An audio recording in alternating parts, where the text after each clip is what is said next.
It's that time of year again for the annual reports on last year's government spending and all the fun ways that taxpayer money was completely wasted. Senator Jeff Flake's annual Wastebook report was released this week and included 50 examples of ridiculous government spending that totaled over $5 billion, with a national debt that's about to top out at $20 trillion, which, by the way, is the largest amount ever owed by any nation in history. Spending is kind of a big deal. Historically, the Wastebook report rustled enough jimmies that the National Science Foundation wrote their own 19-page counter-report to prove how important and necessary it was to research how to write the perfect tweet. But for many of the items on last year's Wastebook list, the NSF just sort of shrugged and explained that sometimes they just hand researchers money without actually knowing what they're researching. Seems very fiscally responsible. So, without any further ado, here are my top 10 picks for the most ridiculous items in the new Wastebook report. Peanuts are subsidized by various government programs, one of which allows farmers to pay back their government loans in peanuts. Literally. Instead of paying back their government loans with money, peanut farmers have the option of paying in peanuts. And because government will pay more for peanuts than the market, and there's already a peanut surplus, why not? This little gig cost taxpayers $74 million last year. Thanks to this setup, the government started out 2016 with a stockpile of 383 million pounds of peanuts, which is enough to meet the US's demand for an entire year. And the government couldn't just sell them back to the market because that would flood the market even more and the cycle would continue. Last year, the government barely pulled off reducing the surplus. I mean, we couldn't even give our peanuts to Haiti for free. If the surpluses continue, which they are expected to do, the government has the option of either selling the peanuts at a discount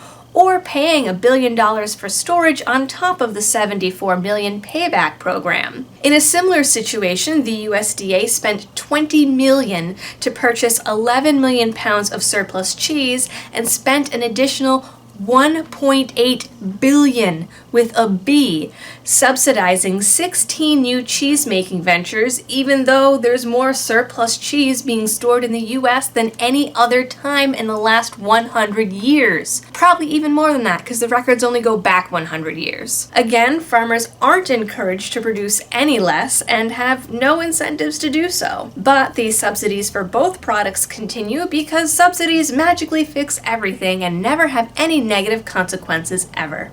The Defense Advanced Research Projects Agency, aka that crazy DARPA that conspiracy theorists are always warning you about, has dumped $2.4 million into research by the Georgia Institute of Technology as an initiative that seeks to, quote, counter misinformation or deception campaigns with truthful information. Oh, the fake news! The researchers determined that if you want to get more likes or comments on Instagram, you should have lots of followers and post pictures with faces. Researchers were stumped as to why a photo with a face was 38% more likely to get a like, which is infuriating, because anyone who has ever taken child psychology knows that we are born with brains that are naturally attracted to faces, and that people of all ages try to find familiar patterns in images, and faces are like literally the most familiar pattern there is. They also found that images with color, especially red, get more attention. Again, they didn't know why. I mean, it's not that crazy. The color red has been used to draw and guide the eye in art for hundreds of years. This isn't secret knowledge. I mean, I heard it on a museum tour when I was like 12. So really, this research begs the question, who are these people and how are there scientists that don't know these things? Also, is anyone weirded out that the Department of Defense is researching Instagram? I mean, that's weird, right? The National Institutes of Health awarded a $5 million grant to a Brown University researcher that found that fraternities and sororities like to drink and have parties. Other research under this grant found that non-Greek affiliated students will drink more at Greek parties, that pretty much all college students drink more when they're at a sports event, and that on average, frat guys sleep more than non-frat guys. The researchers hypothesized that this was due to the students being more aware of the importance of sleep and didn't think to control for hangovers. They also learned that beer pong is a centerpiece of the college drinking experience and that the purpose of drinking games is to get drunk. So the government shelled out $5 million for researchers to figure out what non-researchers already knew and then failed at finding any substance abuse interventions for fraternities and sororities because everything they tried actually made these students drink more. Cool story, bruh. $460,000 from the National Science Foundation and additional funding from the Department of Defense went to seeing if computers could learn human behavior from watching 600 hours of The Office and Desperate Housewives. At the end of the learning process, the MIT computers could predict when two people would kiss, hug, or high-five only about 40% of the time. They hope their research will be used to develop emergency response robots that will help 4 out of every 10 people in danger. A study funded in part by a $3 million National Science Foundation grant found that the ominous background music in Jaws and Sharks documentaries contribute to audiences' fear of sharks. It touts itself as the first study to, quote, demonstrate empirically that the soundtrack accompanying shark documentary footage can affect viewers' perceptions of sharks. They theorized that all of this started with Jaws and that it's basically Steven Spielberg's fault that people no longer recognize sharks as majestic creatures rather than scary assholes. Now, even though they used Jaws as an example, the researchers didn't use the Jaws soundtrack or any Jaws footage. Instead, they showed participants documentary footage with either uplifting background music or music that was assessed by an independent music expert who decided the music was unsettling and then asked the participants to rank sharks either positively or negatively. So they used mood music like in the movies and were surprised. FEMA is spending $326,000 on improvements for a private home in Virginia, valued at $331,000, that is repeatedly damaged by flooding. But it's owned by a former Olympic gold medalist and repeat convict, so that's okay. But the best part is, the guy doesn't even live there.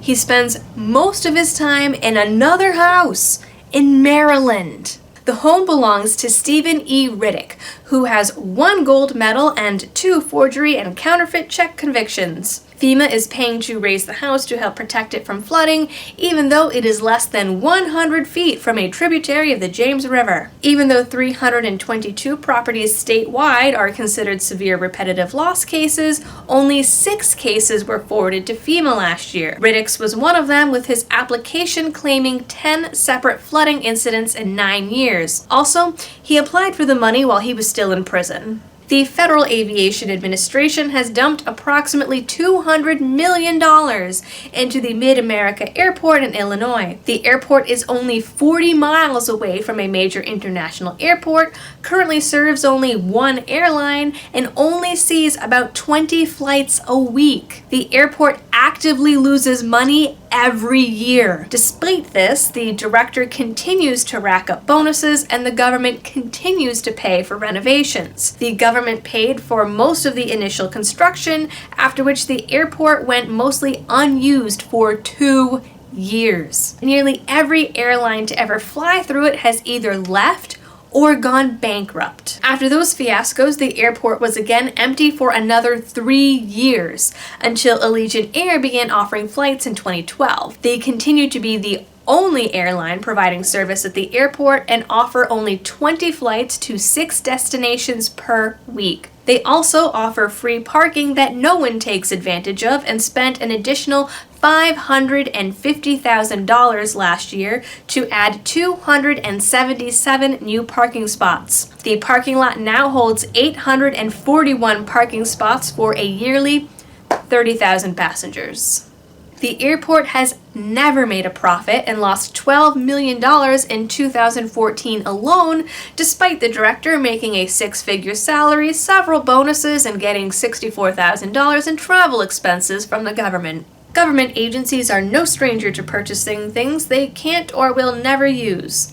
In this case, the IRS spent $12 million on a subscription for an email archiving service it didn't have the proper software to actually use. The Treasury Inspector General for the Tax Administration even admits they didn't make sure the service was usable before buying it, and broke a bunch of federal rules along the way. The FBI also made a purchasing blunder when they spent $1.2 million to purchase, install, and then remove a giant wooden sculpture of a tornado because it caused severe allergic reactions that hospitalized more than a dozen staffers in the Florida location. The National Institutes of Health gave 3 grants totaling over $3.5 million to determine what causes fear of the dentist. Super important, guys. The researchers found the number 1 factor is pain and that the number 2 factor is a genetic predisposition to anxiety. Factor 3 is a specific gene associated with being a redhead. To date, the USDA has spent nearly $118,000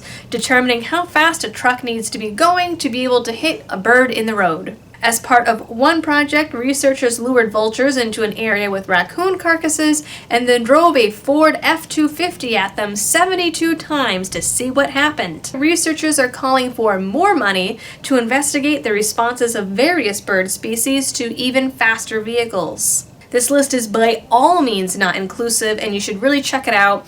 There are 50 items in this year's Wastebook. I had a really tough time picking only 10 to talk about, but a link to the Wastebook can be found in the info section down there, and all his sources and mine can be found in the footnotes. Thanks for watching.